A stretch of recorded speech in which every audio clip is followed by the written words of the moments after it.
O Cidade Alerta continua acompanhando o caso das jovens mortas neste fim de semana no conjunto Arvoredo, na área do Mondubim.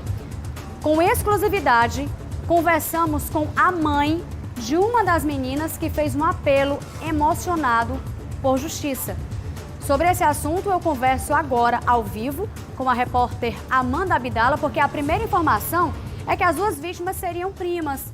Mas esse fato foi corrigido pela mãe de uma das meninas, não é isso, Amandinha? Elas não têm grau parentesco. Boa noite.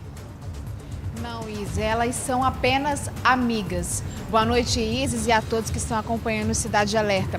Como você mencionou, o crime aconteceu na madrugada do último domingo. Os corpos das duas adolescentes de 14 e 16 anos foram encontrados nas primeiras horas ali da manhã de domingo. No momento em que os corpos foram encontrados, já estava circulando nas redes sociais um vídeo em que elas apareciam sendo interrogadas por criminosos e logo depois elas foram encontradas mortas. A Polícia Civil, através do Departamento de Homicídios que deu início a essa investigação, já conseguiu prender um dos envolvidos, que foi preso no mesmo dia em que o crime aconteceu, no último domingo, Matheus Bezerra, de 19 anos. Até então ele não tinha antecedentes criminais, mas agora vai responder pelo duplo homicídio e também por tráfico de drogas. Porque no momento em que ele foi encontrado, ele estava com uma mochila e dentro da mochila estava uma grande quantidade de drogas. O material foi apreendido, foi levado à delegacia juntamente com o suspeito e a Polícia Civil segue com a investigação para prender os outros envolvidos. Bom, em relação a esse crime, o que teria sido a motivação? A Polícia Civil tem uma linha de investigação de que seria uma briga entre organizações criminosas por disputa de território. Essas duas jovens, essas duas adolescentes estariam em uma área que pertence à organização criminosa rival. Então essa seria a motivação do crime. Mas vale ressaltar que a Polícia Civil está investigando para saber ao certo o que aconteceu. As jovens haviam saído de uma festa, estavam retornando para casa quando elas foram assassinadas dessa forma cruel e toda a ação criminosa foi filmada. Algo que chamou bastante atenção durante a conversa com uma das mães das adolescentes é que a mãe disse que ela havia saído de casa, fugido de casa há cerca de 3 meses. Ela não tinha contato com a filha. E quando ela ficou sabendo da morte, ela ficou bastante chocada, triste, arrasada com a notícia, até porque ela vinha sempre dando conselho à filha e agora ela pede por justiça. Vamos acompanhar essa entrevista, Isis? Ela não estava mais morando comigo, ela estava morando com a amiga dela. Aí era difícil eu ver ela. Ela não gostava mais de vir aqui na minha casa, até porque eu não gostava das amizades que ela tinha, né? Aí ela falava pra mim que se eu deixasse ela em casa, não deixasse ela sair, ela ia fugir de casa. Ela tinha fugido de casa há cerca de 3 meses. Foi. Aí quando eu tava dormindo, quando eu me acordei, ela não estava mais em casa. Mas ela costumava visitar a senhora? Não, ela é mais só na casa da minha mãe. Ela não vinha aqui, era difícil ela vir aqui. Ela sabia que a senhora não ia deixar ela sair mais, né? Aí eu só vi ela por último de noite. Aí quando foi de madrugada teve essa notícia. Essa foi a última notícia? Isso, que eu vi ela. Aí eu pedi pra ela passar um pedacinho aqui comigo. Aí ela disse assim, não, eu vou ali na Nayara, que era amiga dela, essa que morreu junto com ela, né? Aí pronto, ela saiu e eu não vi mais ela. Como foi que você ficou sabendo do assassinato? Eu tava dormindo, aí tava me chamando aqui no meu portão.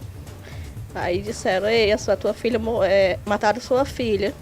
Eu não acreditei também, né? Peguei, fui lá na casa da minha mãe chamar ela pra gente ir atrás.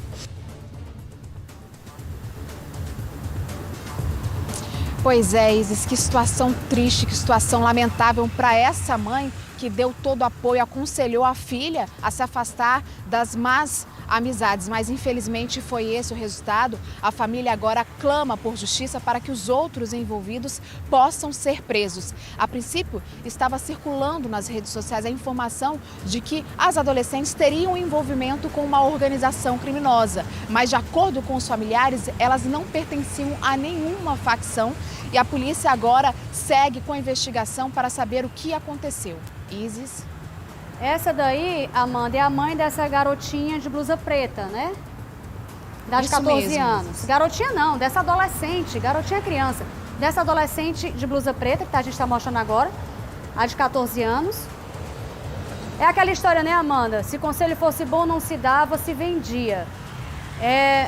Você vê num depoimento extremamente emocionado, chorando, com medo também, pediu para ter a imagem preservada, e claro que nós temos a obrigação de respeitar isso. Ela contou, eu dei conselhos para ela, eu não gostava das amizades dela, mas infelizmente ela disse que se eu aprendesse dentro de casa, ela fugiria. E esse foi o fim, né, Amanda? Esse foi o resultado. Que sirva de exemplo para os jovens que estão escutando a gente agora. Que pode achar até que a gente é cafona, né? Que não, que massa é ter liberdade. Liberdade nessas condições é complicado, Amanda, porque custou a vida de duas garotas de 14 e 16 anos, que de acordo até mesmo com a própria polícia não tinha envolvimento com crime, mas estava em um território dominado por facção, por não serem do bairro, acabaram morrendo. E a preocupação que fica, Amanda, é quantas outras nós vamos ter que mostrar diante das circunstâncias que a gente vem enfrentando no nosso Ceará, no Brasil, né? Porque a facção não é só, entre aspas, privilégio do Ceará, não. É o Brasil todo tomado. Isis, como tem crescido esse tipo de caso de pessoas que são assassinadas, adolescentes como essas em que acabamos de falar, jovens, enfim, cidadãos, pessoas que também têm envolvimento com o crime porque estão em uma área que pertence a uma organização criminosa.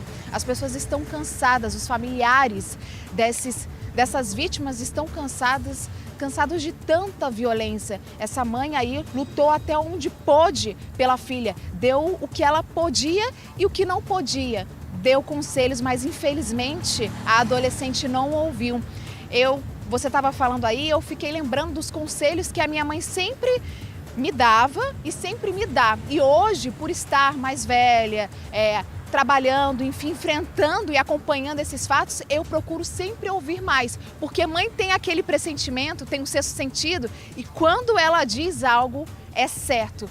Infelizmente, essa jovem, essa adolescente não escutou a mãe dela e esse foi o fim. Olha, você falando isso, hoje de manhã eu estive com a minha mãe e eu estava falando exatamente, olha que coincidência, Amanda, eu estava falando exatamente isso com a minha mãe. Gente, eu tenho 43 anos, sou casada, moro na minha casa, tenho minha família, mas tudo que eu quero fazer, eu peço a opinião da mamãe, porque mãe é um ser mais sábio que tem. E a Amandinha, eu vou lhe dizer, pouquíssimas foram as vezes que eu não fui pela minha mãe. As vezes que eu não fui pela minha mãe, eu me lasquei. Literalmente. Hoje, eu falando pra ela hoje, ela rindo. Rapaz, mãe é sábia. É iluminado por Deus. Vá pela sua mãe, meu querido. Peça opinião. Homem todo, olhe. Ai, tu não tem opinião própria? Não tenho. Mas eu tenho lá meu anjo da guarda, que foi minha mãe, que é minha mãe, que Deus me deu, né? Eu sempre peço opinião. Que custa? Que custa? Não é, não? Diga aí, Amandinha, se não é. É melhor você errar porque ouviu a sua mãe e preservou a sua vida do que você perder a vida porque por um capricho você não quis escutar.